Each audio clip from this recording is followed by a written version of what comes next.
चांद पर पांव जमाई अंगद की तरह अपने लैंडर विक्रम ने बीती रात एक और करिश्मा कर दिखाया है। जी हाँ दोस्तों, चंद्रयान 3 ने 23 अगस्त को चांद के दक्षिणी हिस्से में लैंड किया था। इसका बुरा चंद्रयान 3 का लुटेरा प्रज्ञा लैंडर विक्रम से बाहर आया। दोनों 14 दिनों में से लगातार चांद की सतह से डाटा भेजने के बाद 4 सितंबर को स्लिप मोड में चले गए थे, यानी इसरो ने दोनों के सभी उपकरण बंद कर दिए थे। इसरो के वैज्ञानिक रोवर और लैंडर को स्लिप मोड में डाल रहे थे, लेकिन तभी अचानक से हाई चांद की लगातार खड़ा लैंडर विक्रम किसी हेलीकॉप्टर की तरह चांद की सतह पर उड़ने लगा। लैंडर का यह नजारा देख इस रोग के वैज्ञानिक हैरान हो गए। इसरो ने इसका वीडियो भी शेयर किया है, जो हम आपको आगे दिखाने वाले हैं। इसरो को वैज्ञानिक की उम्मीद भी नहीं थी। लैंडर विक्रम के साथ ऐसा हो सकता है। स्लीप मोड में जाने के बाद विक्रम लैंडर के साथ क्या हुआ और अब विक्रम लैंड और प्रज्ञा किस हालत में है?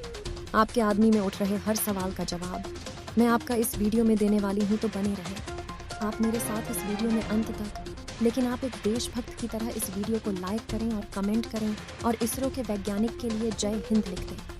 दरअसल दोस्तों, 23 अगस्त को चंद्रयान 3 ने जब चांद की सतह पर लैंड किया था, तब पूरी दुनिया ने चांद की दक्षिणी ध्रुव को पहली बार देखा था। कि इस पहले पूरी दुनिया चांद की इस भाग से अनजान द अमेरिका और रूस ने अपने अंतरिक्ष यात्री और मूल मिशन भेजे थे। वही सब चांद के उतारी ध्रुव पर ही जमीन कर गए। भारत को छोड़कर कोई भी देश यहाँ पर आज तक कदम नहीं रखा है। इसके पीछे बहुत रहस्य छुपे हुए हैं। चांद की दक्षिणी ध्रुव की कहानी बहुत ही भयानक है और भयावह रहस्यों से भरी पड़ी है।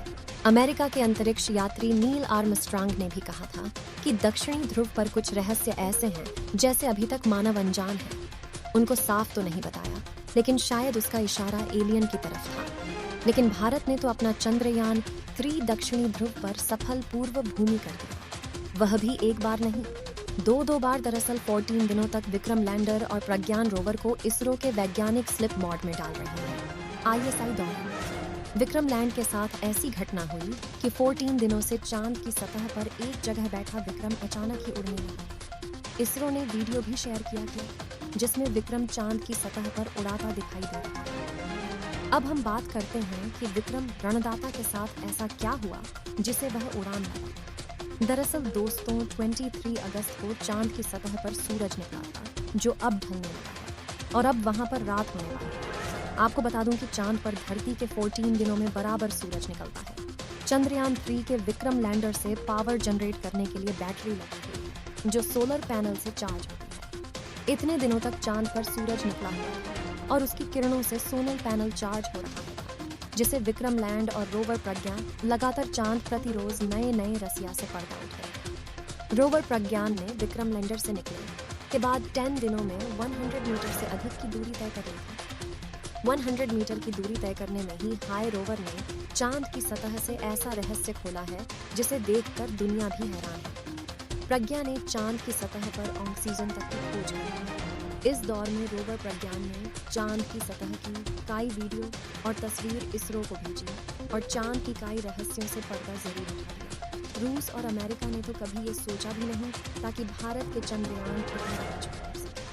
अब चांद पर रात हो रही है, तो रोवर और लैंडर के सोलर पैनल को सूरज की रोशनी नहीं मिलेगी और बैटरी चार्ज नहीं होगी। इसरो के वैज्ञानिक ने रोवर प्रज्ञान के सभी उपकरणों को बैंड कर दिया। बैंड करके एक जगह पार्क करके छोड़ दिया है। इस समय लैंड विक्रम से रोवर प्रज्ञान 100 मीटर की दूरी पर खड़ा है। रोवर फॉर स्लीप मोड में डालने के बाद जब इसरो के वैज्ञानिक लैंडर विक्रम को भी स्लिप मोड में डालने लगे, 2 लैंडर विक्रम ने एक और करिश्मा कर दिखाया है। जी हाँ, किसी हेलीकॉप्टर की तरह चांद पर उड़ते उड़ते हमें चांद पर सॉफ्ट लैंडिंग की है। दरअसल अभी विक्रम में काफी फ्यूल है, अब बैटरी भी फुल चार्ज है। रात 2 o'clock बजे जब विक्रम को स्लिप मोड में डाला जा रहा था, तब देखा कि उसकी सभी बैटरी फुल चार्ज है। ऐसे में विज्ञानियों ने एक नया प्रयोग किया कि सूची विक्रम के डस्टर ऑन कर दिए, जिसकी वजह से वह हवा में उड़ा।